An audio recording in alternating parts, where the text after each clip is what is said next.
Today, Open Source Security welcomes back Thomas DePierre, one of my favorite people to talk about open source. So, Thomas, welcome back to the show, man. Hey, Josh. Thanks.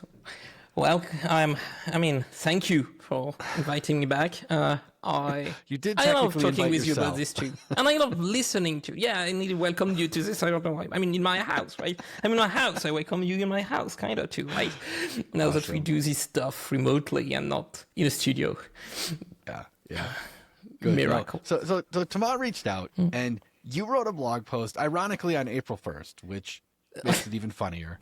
But on April Fool's Day, let me zoom up. I think it was last year, actually. 2024. Oh, holy Yeah. crap! It is that old. Oh my goodness! It feels like I'm it was old. not that old. We are old. I mean, it's been a crazy year, but the title is "You Are All on the Hobbyist Maintainer's Turf Now." Yeah. And I feel like this is it's always been relevant, I think, but it feels like, I don't know why, but I've heard multiple times over the last probably 2 or 3 months, a number of people saying things like, oh, most open source developers are paid to work on the things they work on. And so you were like, hey, we should talk about this. And I'm like, yes, it is absolutely the right time to talk about this. So I'll give you the floor. Explain to us kind of what this is all about. Right. Anger mostly. That's what my blog posts are about. Anger management. But I think that it's a strategy that is pretty easy. You destroy nothing. You just write words. No one reads them. Pretty nice. I think what it's coming to is, my personal thing, right? I am a maintainer. If you want to know more about me and what I do, you can go to previous podcasts with me on this podcast or previous iterations. But I think the reality there is that there is a lot of maintainers, right? I know you recorded a podcast like a few weeks or months ago. I don't know if it is with you with your schedule, right? But around the ecosystems data and the thing that is mentioned there is that there are millions of maintainers. Right. And we don't know all of them, right? And we don't count everyone that commits some stuff and all, but we know there are millions of them. And we don't see their life a lot, right? We don't know a lot of stuff about them when you are not one and talking in this kind of places. Yes. And it's and a feeling we have had in this circle, I have had, and we have talked a bit with friends that are, small maintainers too and all, is that this is probably most of the open source out there. And by most of the open source, I do not mean most of the open source if you take into account all the packages that are just a version 0.1 or never used anywhere, right? But also most of them if you take the stuff that is actually in use. Yes. And I wrote the blog post because I finally got some data that follow that, right? So it's not data from me, right? Not data I collected, and it's data from different sources that you should probably not combine the way I did, but it's good enough to get a taste or an idea of what's happening there. Yes. And it's data from 2 different reports. The first one is from, I think it was Synergy. Sonatype. Sonatype, yeah. The Sonatype one was they look at how much open source is used in the real world, right? Like in proprietary code base and stuff like that. How much is it used? And the second one, and we'll come back to that. And the second one is from, what are the names? The ones that paid maintainers? Tidelift, right. I like them on top of that. Louis is a great guy. And Tidelift talks more about how many, who are the maintainers, right? What are their problems? What they deal with? Who are they in a demographic and professional way? And if you look at these 2 data sets, there are 2 things that come out for me. The first one is that nearly every single code base out there use open source. And by nearly, I think it's 95 or 99, like something like that, in the high 90s% of proprietary code base, like stuff, use open source. Right. So the Sonatype report you reference, it says 77%, but I've seen many reports claiming it's in the 90s now. So I think what they claim is that 77% of code in code base out there is open source. But 90-something% of code bases use some open source. Okay, that's fair. So basically open source is everywhere, and open source is also nearly everything. Right. It's a huge number either way. Right. But what that also means is that, and that's what I keep saying, is that open source won. There's no fight to be done anymore. Right? Like nearly every single code, like line of code out there being used in a product, commercial or not, is open source. Like at least 3/4 of it, and growing. Yeah. And growing fast. Like we are getting percentage every year at least. So like this is going fast. So that's a lot of code. And the stuff that come from, and it's mostly open source, we won. There is no battle to be fought, right? If you are fighting for open source to become the dominant, that's done. We are in a different era now. Yeah.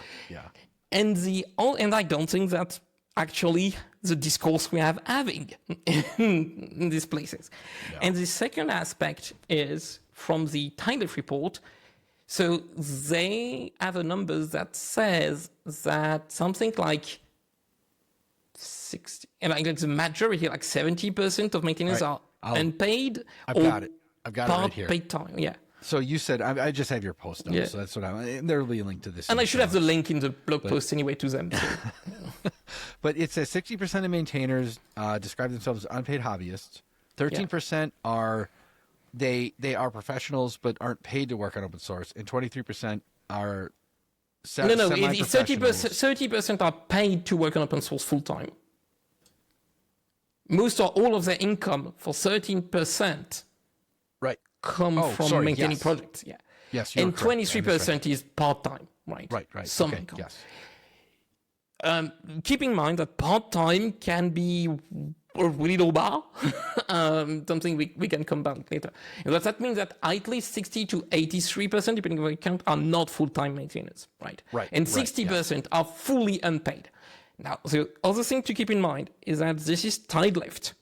The people they reach are going to be slightly more in the I am a paid professional or partially paid professional category. Yes. Because of what they are doing. They are paying people for doing this, so that's normal. They get that. Right. So if we combine these two sets, and we don't do it like that. This is purely wet finger trying to guesstimate stuff.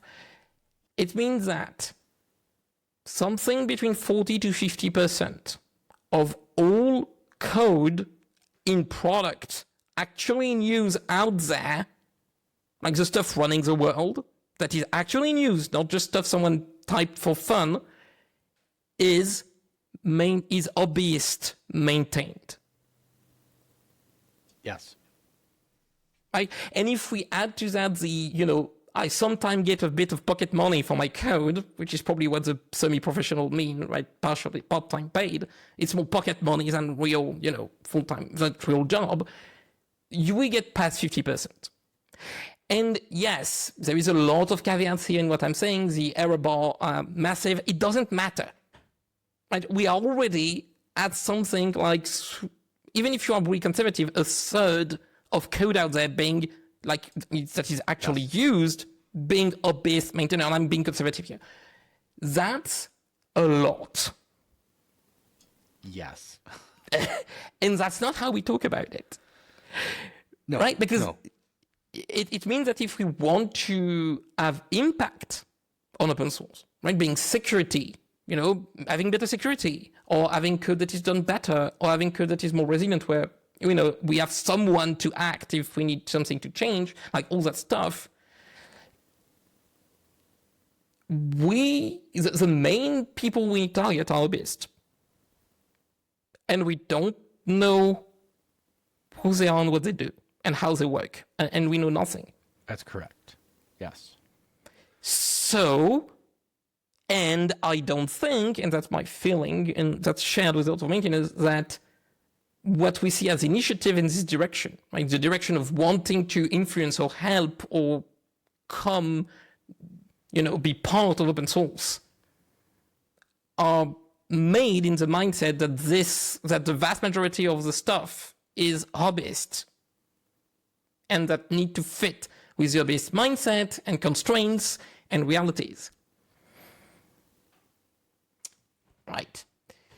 And that's what I end with anger, but that was a long time ago. My anger, I mean, it's not gone away, but I can manage it better now. It is like, before offering things, right? Before offering help, before trying a scheme you have in your head that may help, or that you think will make things better, you really need to sit down and do the product research or the user research to understand this demographic. Because otherwise, and that's what we are seeing a lot, what you're going to offer is not going to help or even to be done. I think there was a tweet somewhere, like I should search it, from someone that was at the OpenSSF, right? Open Source Security Foundation, saying they had millions to spend on open source security and they couldn't find a way to spend it. Yes, I remember that. Right? And I should go find it, but what that may tell me is you have a product market fit problem. Your product, your money, the way you are trying to spend your money on what you think is going to help doesn't fit the people that do this, doesn't fit the market, what people that do this need or can do or can accept. Yes. Right? Okay. And that's when you start to look at the open source initiatives that exist with that lens, you start having nightmares at night, but that's okay. That's my life. Right. So yeah, that's the thing I think. And the reason I contacted you again to try to do this was that Pradrag was working on cargo semver checks. Yep. Right? Yep. You interviewed him in your podcast a few episodes ago. Said something like he's paid, right, by all kind of complexities and tools to work on this. Now he's not paid a lot of money, and right. and he mentioned numbers, which is rare actually. People that are paid even part time in open source rarely mention numbers, even if it was just in passing, but it did. And he mentioned a thing which is like, it needs to be a career. If you want to give money to people and you want them to be able to take the money, it needs to be something you can make a career of. And it needs to be something that, I think he mentioned is the cost of his house, right? His mortgage or his rent. I think he mentioned his rent. And yes. Nice, you are giving me that amount of money. My rent is 4 times that. That's right. Yep. In that case, and that's I think is, and maybe we can talk about that, and you can ask question or wonder or think through or think with me, like, how do we find out and communicate what is it to be an Hobbyist maintainer? What do we do? How it is? And then people may be able to try to find way to help us that fit into that. Right. Okay. That is a lot to unwind. Yes. Like a lot. So yeah. I want to start with something you have in your post here, which is kind of near the end, where you mention the old guard, the people who did open source in like the 90s and early 2000s, which is obviously where I come from as well. What we experienced is not what's going on today. And that's the thing, like, I always find myself being like, oh, well, that's not how it works. And then I have to say, no, Thomas would yell at me. What would Thomas do? And then I try to listen and learn, because that, I think, is more important and interesting than anything else. And I think this comes back to your OpenSSF comment is, from my experience, the OpenSSF is primarily filled with people who know open source from the 90s and early 2000s. They don't know open source today. Yes, and they may also know open source, because I have looked at who is on the board of the OpenSSF, and they probably know open source from a point of view of companies that are large, like big enterprise, yes, that too, that found open source. They do have people that are paid full-time by them to work on Linux, to work on maybe they pay Red Hat. Like there is a lot of people in this company. There is a lot of people that are paid to work on open source, and so to them, that's the world they see, that's the open source they see, right? Like I code a lot in Elixir and Erlang for my personal, like professional life. Erlang is maintained by the team paid by Ericsson. Ericsson is a big telco company. If I work at Ericsson as someone that do, software security or something like that, what I know about open source is that there is a paid team working on this language. If I work at Google, what I see is a paid team working on Go and probably C++. I think they have a lot of people that are paid to work on C++, on Linux and Linux kernel, all kind of stuff like that. That's if I work at Oracle, I see people paid to work on Java because I think Oracle still have people paid to work on Java, right? So you do have this lens of seeing these people. In the same way, if you are part of the, I call the old guard here because, it's also true, is that part of the fight you fought, and that was a fight, right? I'm not going to, that was not easy, right? I'm not dismissing that experience, right? It's true, it happened. Was also building foundations and stuff like that, and the people you see are the people that were paid enough to stay that long. To stay all this year in this. And so and that's something I experienced when I went to, especially to FirstDem, when I went to FirstDem to try to be in the room with the European Commission, right? The European Union Commission, when there were people from the Commission that came in to try to talk around open source, at the time mostly about the CRA, but not only.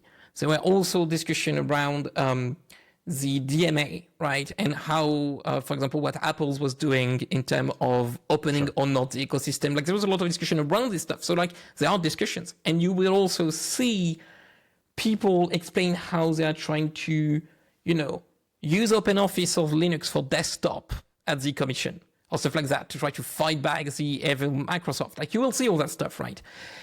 To a maintainer like me, and I ask in the room, and it was recorded, so I think you can go search and force them for the recording of that. You can see me. I asked in the room during questions, raise your hand if you are not paid to be in this room. Like it is not your job to be in this room. How many hands? And this was FirstDem is free. It's open source people that came to here. Like I'm not saying this is corporate lobbyists. No. This is open source people that work with foundations, that pay open source people, that developers. This is people. They are lobbyists, but paid by the foundation. Like it's not people that come from whatever. I was the only person that raised my hand. Wow, that's worse. I expected 5 or less, but 1 is terrible. I think there may be one other person, but I think it was me and maybe one other person was not too sure. Now, I am not saying this is, like they are bad people. It's great and we need them to. But what it means that people in these rooms are the people that know the 13% that get paid. Right? They are the people that grew up when the fight was around OpenOffice. Yeah, that's right. Right? That's right. Around Play Store, Google Play Store, around, the GPL being a virus, right? Like this, but this was real fight. This was real stuff that happened, right? Yeah. The thing is, we ended up not winning through that way. Right. We didn't, exactly. open source did not win through OpenOffice. I mean, LibreOffice, I suppose now, but still, right? Or we did not win through Audacity or all that stuff, right? We won through the bottom by replacing the entire bottom. Exactly, yes. And so all that experience you had, all this view you had, that's not the world we live in now. And so it warps things because these are the people that are in the room. They are the ways they think about it. And that's not a bad thing. Like, I'm not saying they're bad for having this thing or having felt this. It's just that it's probably slightly out of place now with the reality we deal with, right? And that's where listening come in. Well, I want to add one piece to this as well, is if you look at a lot of the companies that are, we'll say, selling open source, and I'll use the word selling loosely, they're clearly selling to that demographic, and they're clearly riding the can you trust all these weirdos horse, because that is like the message, right? Oh, you can't trust open source, but you can trust me. And it's like, I don't know about this. I mean, yeah, the thing is, the money they get is not money they would have gotten anyway. Like, they are feeling a different need, right? It's a need of security, of wanting to feel safe. And so that's okay. I have more... The part that really struck me was that outside that room, I was talking with someone from Ireland that was working for a foundation, right? Like a European open source foundation or free software foundation, I don't remember which one, something like that, right? And what he told me is that they thought it was time finally, like there was, impetus and all, to do an open, like a free software or an open source software bill in Europe. In the EU. I'm like, okay, what do you want in it? He say, what we would like in it is that we would like things like, imagine if in Google Play Store, there would be an icon next to your name that tell you if it's proprietary or open source, so that people know where to choose. So they can pick the game that is open source, not the game that is proprietary or the thingy. And I'm like, okay, so I understand why you think about that. I understand where you come from. Right? This is a time of, is it LibreOffice or Linux or versus Microsoft, right? Yes. That's great. Also, my man, I am sorry, but you are from the past, and that's not the reality. That's not going to help anyone, and that's also not important. That fight doesn't matter anymore. Right? It's not how we won. It's not where it come. And so, and at the other hand, I don't know anyone in there that talks about packages, package repositories. No. Right? Well, it depends what you define. So when I say the word packages, it used to mean like Red Hat RPMs or Debian Debs or whatever. But when I say the word packages now, I mean like using programming NPM, language. Right? Using PyPy, using Cargo or programming whatever. language. That's what I see now. I don't even think about like Debian packages in that context anymore. Yes, I mean, it's probably not the place for this, but I think that's part of the old guard discussion too, right? Like, these packages existed for two different purposes. One of them being shipping the shrink wrap product to the user, right? And that's the part where we did not win. And the other one was shipping C dependencies. Yes. Because C never got a package manager. I mean, you are loafing, but that's true, right? It is. And C++, the thing is now, and Perl kind of add one, but they don't really like it, like all that stuff, right? But now what we're seeing with the distro is that when they have to bring programs written with the Rust is a visible one, but they're all like Python and all have the same problem, right? When they need to bring program in this distro package manager that use this programming language package manager, it doesn't work really well. It's really painful. Yeah, it's terrible. Right. Which is why no one uses it, right? That's why containers won, literally. Yeah, they can just ignore all that. I would no. I think there's another reason. That another day. Yeah. So to go back to this, like, this old guard is there and they think differently, right? And so, and that's the other people in the room for policy, and the other people that have access to this money that we're seeing, and that's also why we see, I think, part of this discrepancy between these announcements or the policies that are offered and the reality that, like, they do not, there is a transmission problem in the middle. Like, the clutch is not engaging, right? There is all these pollen things they want to do, and then the real world is basically nothing, right? I'm thinking of the OpenSSF as a typical example, right? I think you are the one that keep bringing back this issue with, we want to say how many maintainers should you have for a package, right? Yep. I think I talked in that issue or in a couple one, and I think they never acknowledged the data you brought. No. It meant nothing to anyone. It just was fizzled. Yeah. Well, of course it did, because the answer was inconvenient, so they just ignored it. Right. But the problem, and that's part of why we keep having this clutch problem where we cannot, like, there are all these kind of policies and people that try stuff and foundation and think tank and all these offers, and none of it translate into results. It's because the reality is too different from the model for this policy, and we just inconveniently don't want to deal with it. So there's some of that, I think, but yeah. I'll say there's also an aspect of, I think there are people who genuinely want to help, but they don't know what to do.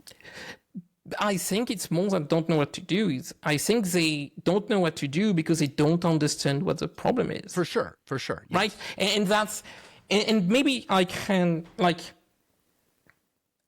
try and maybe poke at me. I can try to explain what it is from my point of view of being an hobbyist maintainer, right? Yes, and we should also add the caveat that...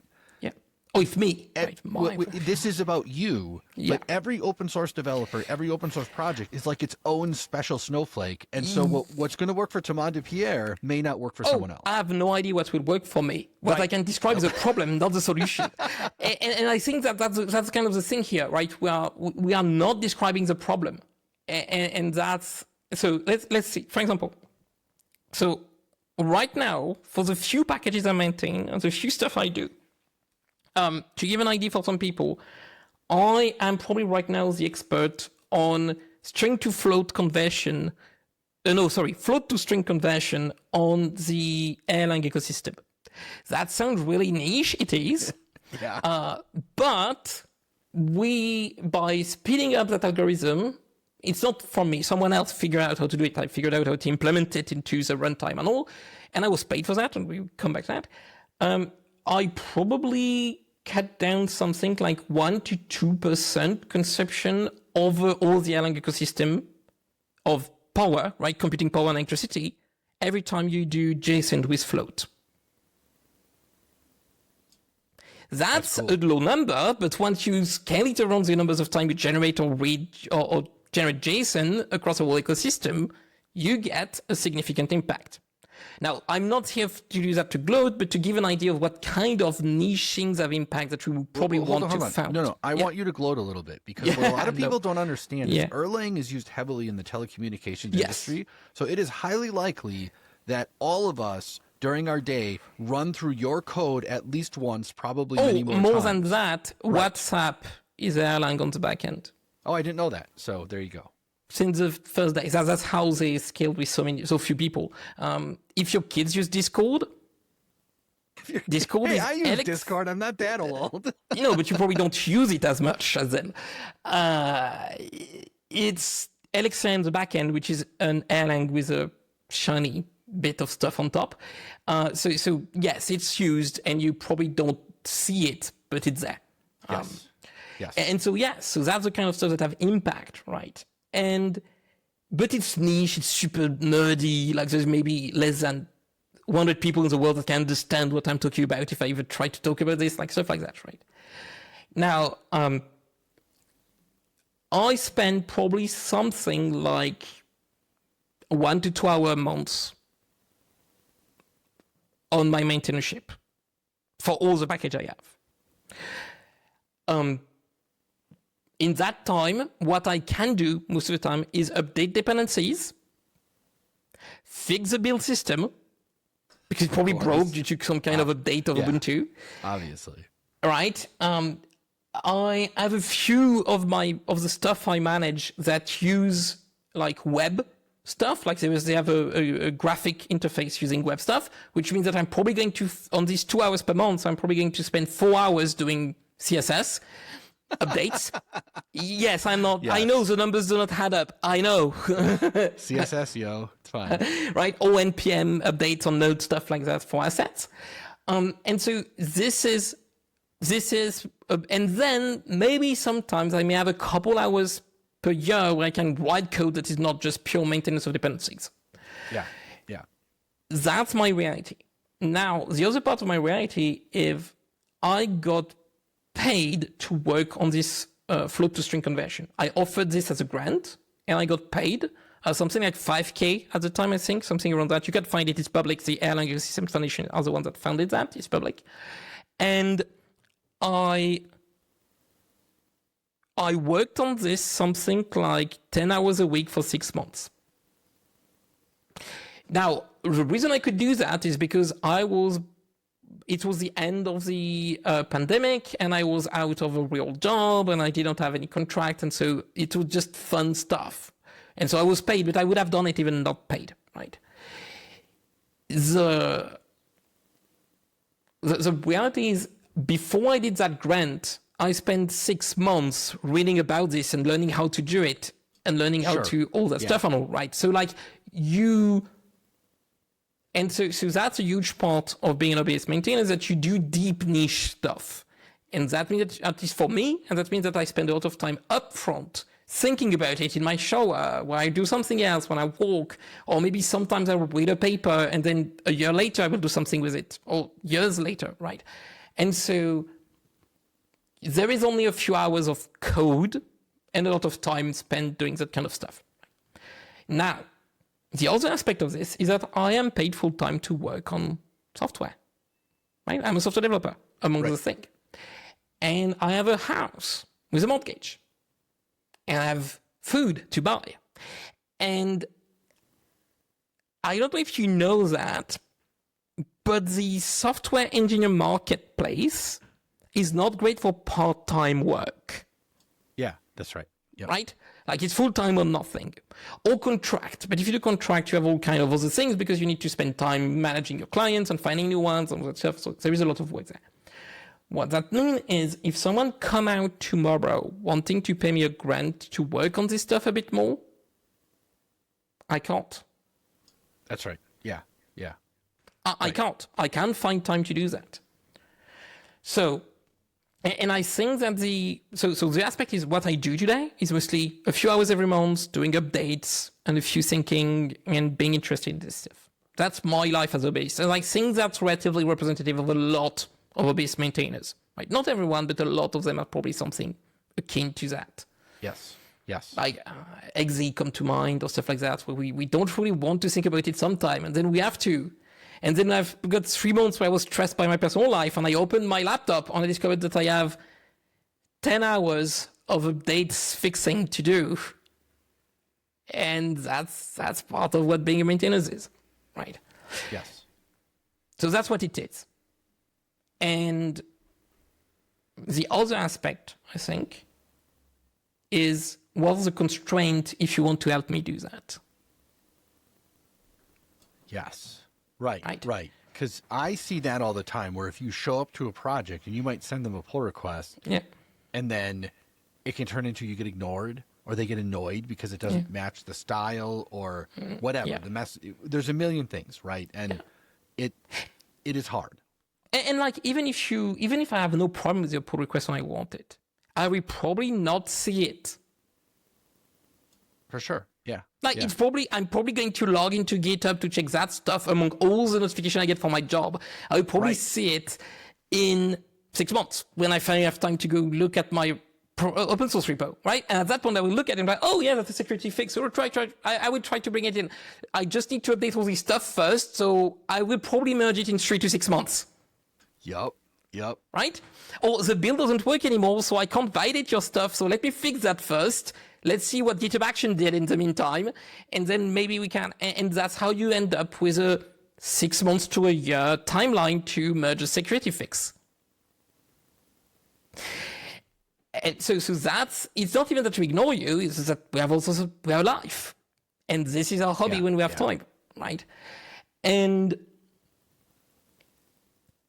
we have a lot of things that eat that time, right? Pradrek talk about this, right? How cargo sender checks was there because imagine all the time lost trying to update when it breaks and not knowing. And Pradrek talked about that in the view mostly of the enterprise, right? Where your developers spend time and you stop updating and all. But from the hobbyist maintainers, that's most of your job. that most of the stuff you do. It's updating the build systems, the dependencies, the stuff like that. That's most of what you need to do. It's a constant treadmill. And if you can reduce the time it takes there, oh my, how many things could I do? Right? And that's why also I think people don't realize why hobbyist maintainers love Rust. That's a good point, actually. I hadn't really thought about that angle, but yeah, Rust solves a bunch of those problems, and it just Compared makes to them C? disappear. Yeah. Oh my goodness. Like, you can't even everything unit test. solves problems. Yeah, compared to C. but that's the thing, right? We talk about the memory safety. We talk about this stuff about Rust. From an hobbyist maintainer's perspective, I can have unit test. That's it.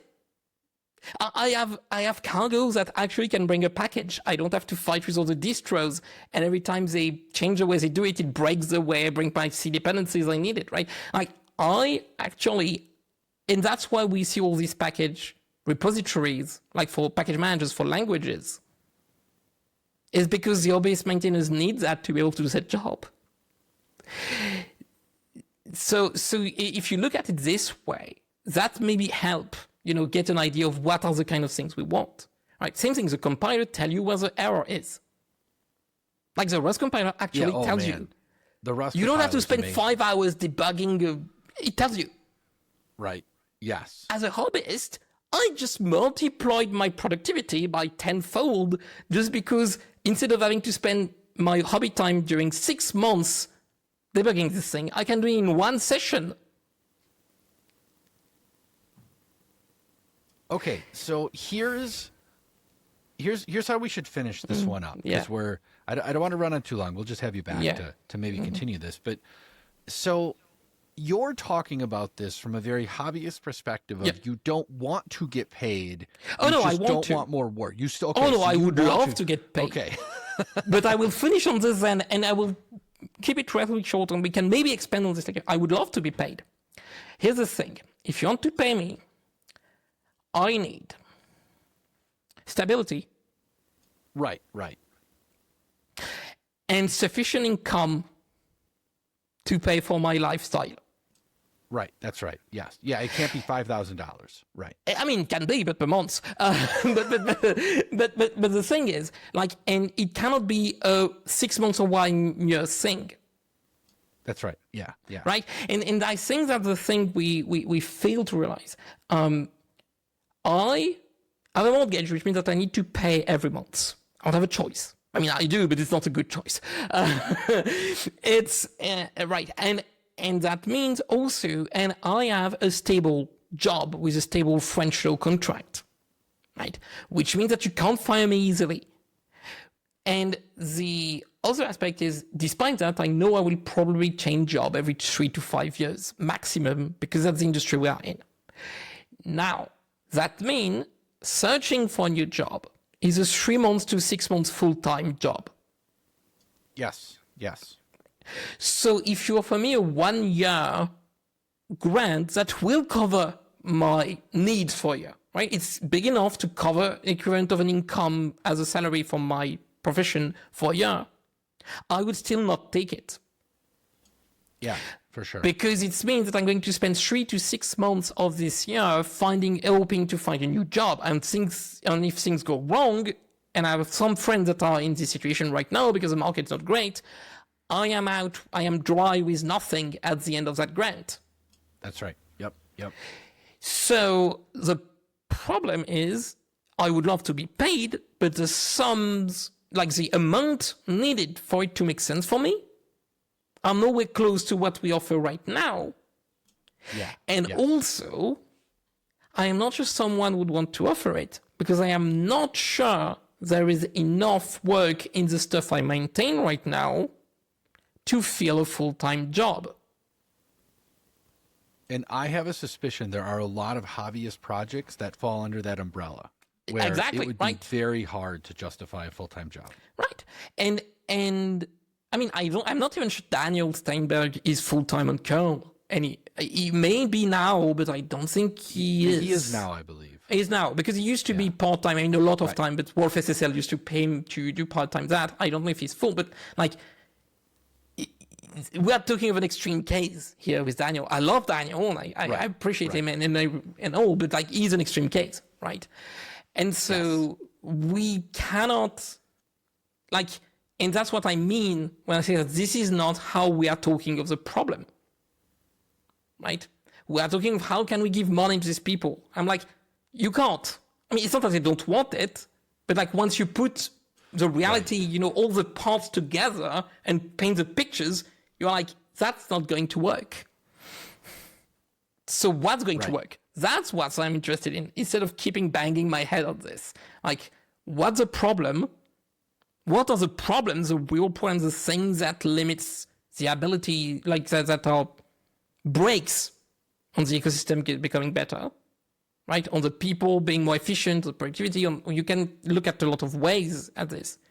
And then that's what I mean with this whole, you know, you want the obvious stuff now, right? We need to start looking at our world of open source through the lens of the hobbyists are our users. They are if you want to help, like the hobbyists are the people you need to target if you want impact.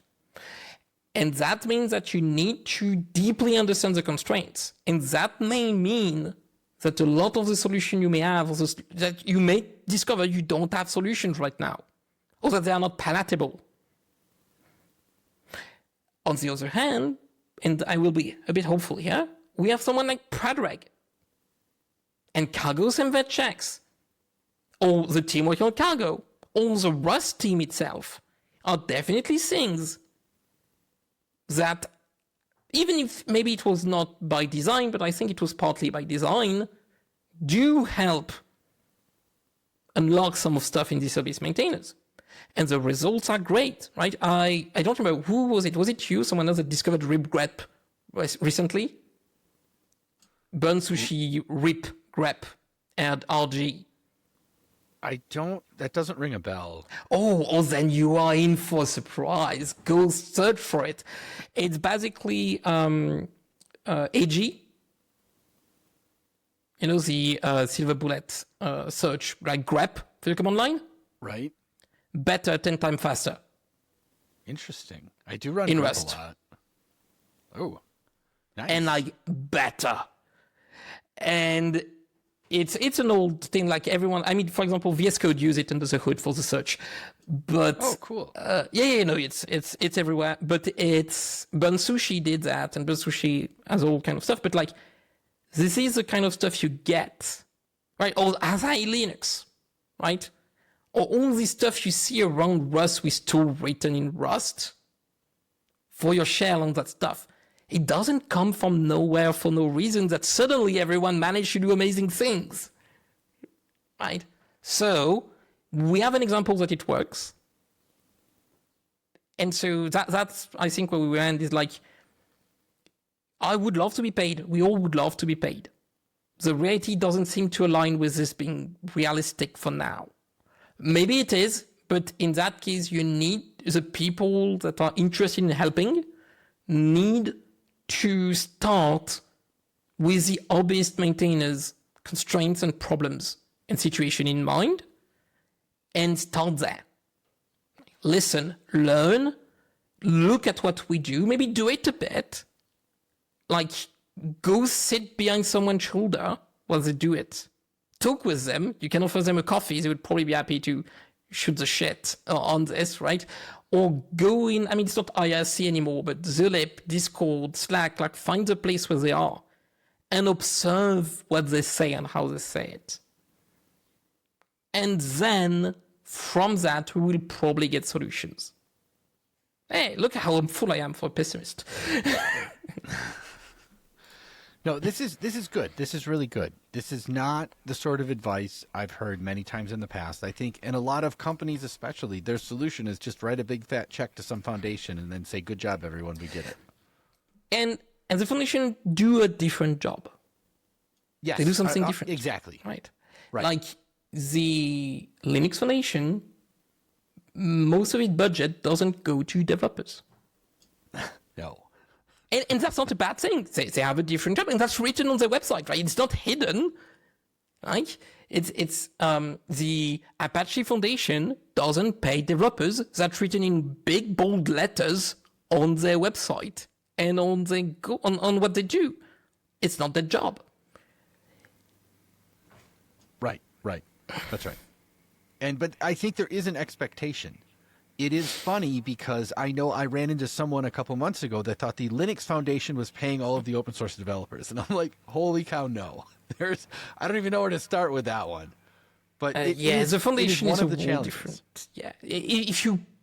If you ever want to see real salt and bad shit, take hobbyist maintainers like me, put us in a room, and make us talk about what we think of the Linux Foundation. It's I can imagine. not going to be pretty. And or the CNCF. Oh gosh, the CNCF. Like, you are going to get really bad stuff because it's not our world. That's right. It's a different That's right. one. And that's okay. We are not represented in the room. And that's sure. because we don't have time. We're hobbyists. Right? Yes. The problem is that the hobbyists are now the ones that keep the world running. Oops. Yes, but you are right. And maybe, I mean, that's almost certainly part of a solution is the regulators need to make sure they understand and talk to people like you. I mean, maybe. I think they have to understand it because if they don't, they're going to make a mess. Oh, no. We just ignore it. What can they do? Well, that's true. Well, you can ignore it. Yes, but we're the ones that do everything. Like, but Yeah. that's another part of this, and that's probably something for another discussion. But like, what are you going to do? Are you going to put us in prison? Sure, it's not going to make the code more maintained. Like, what are you going to do? You have no pressure point on us. We don't know. And look, I think this is one of the things, and we'll talk about this another day. Yeah. But like the CRA has carve-out, so the hobbyist developers don't have to deal with this crap, right? I mean, yeah, and Gina Sterling did not put that carve out when she was talking about CISA legal liability runs, but that's old now. We cannot forget everything about that stuff. But Sadly. the reality is that even if it was not carved out in there, what are you going to do? Right. Exactly. Like, Exactly. okay, we are liable. Okay, so what? We stop coding because we can't take the liability? Good. Do you really want all that code out there to not be maintained anymore? Because I'm happy if that's what you want, but I don't think that's what you want. Right. Exactly. Right? Yes. Like, there is no... That's an issue for another time, but the reality is, like, we can walk out. Right. Just take it out of your And pay, you right? don't want that walkout to happen. No, for sure. For sure. Absolutely. Like... And when I say that with a people will die in my voice. Like, Yeah. imagine XZ. If the maintainers couldn't come back.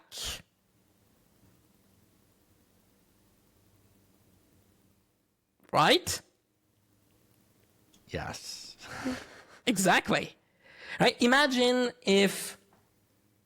I mean, the left pad guy wrote a blog post today with his own, years after point of view on it. I will link it if you want to look at it after. Left pad is still a really, really painful, hot point between hobbyist maintainers.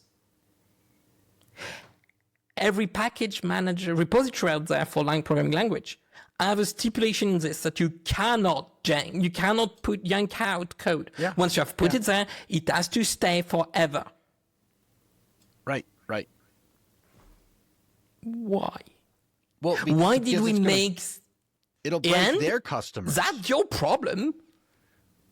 Right. Well, because they don't want to break their customers, which are the people First of all, it's not really really customers. Most of the time, it just users. There's a difference because they don't pay. Put customers in quotes. Yeah, but that's a real big deal because we're talking about hobbyists here. And the second thing is, sure, but also, the reason they could do that is what else could we do? Right. Right. And so the discussion here is why, for example, are your package manager, or is there no tool for the customers to be able to have cache that makes sense locally, or to have a copy of this? Because it's not that much data, or it's not that it's text. It's not that big stuff. It's not that big of a deal in terms of size, right? Like, why couldn't AWS offer you a cache of this? I mean, right? some of them do. Yes, but that's kind of what I mean, right? Why do we expect from package managers that honestly are a losing money business Yes. to keep this forever and to force people, once they have put their code in there, to never be able to take it back? That is a conversation for another day that I have many thoughts on, and I think I have the answer to. And it's who's writing the checks to the foundations, but that's another discussion. I think there's another aspect, which is, would people die if that happened? Yeah, probably. I mean, yes, LeftPad could have killed people, because imagine if you have to have an emergency thing that you can only book through a website that need FPL and that need LeftPad. Yeah. Done. Yeah. Like, imagine middle of COVID when everyone goes to this website to take their vaccine to be able to find it, and LeftPad is yanked and all this website fail. That's not an overreach. I am not going in a full, impossible scenario here, right? And so the reality is that we decided, because we're Hobbyist, but we still are engineers and we care about this, that we will not do that because, no, we keep the world running. But, where is the regulator around package managers? Well, I mean, the CRA, we'll see, but yeah. Okay. No. All right. But yeah, that's another discussion. But we should this. talk. Yes. Next discussion, what we'll talk about is the impact of this kind of stuff on funding and this. Let's do that. For sure. Absolutely. This is holy crap. Every time I talk to you, I feel like I know nothing and I've learned an enormous amount. So, but also, I love it. Nothing surprises you is what I say. No, it doesn't. Right? Well, I mean, you know that nothing, but you actually knew it. But even without that, right? When I explain to people, this is what my hobbyist life is, updating package, and that I have a job, and that it takes all my time, and none of this is something new to people. They just don't put it together in this way. Sure. But I'm not surprised. This is not oh my God, this is how you do it. Like when you go into an eldritch part of sea and discover what they do. That's not that. So yeah. But yeah, thank you. No, thank you, man. Holy cow. I love it. All right, Thomas. Until next time. Thank you so much. Bye-bye, everyone.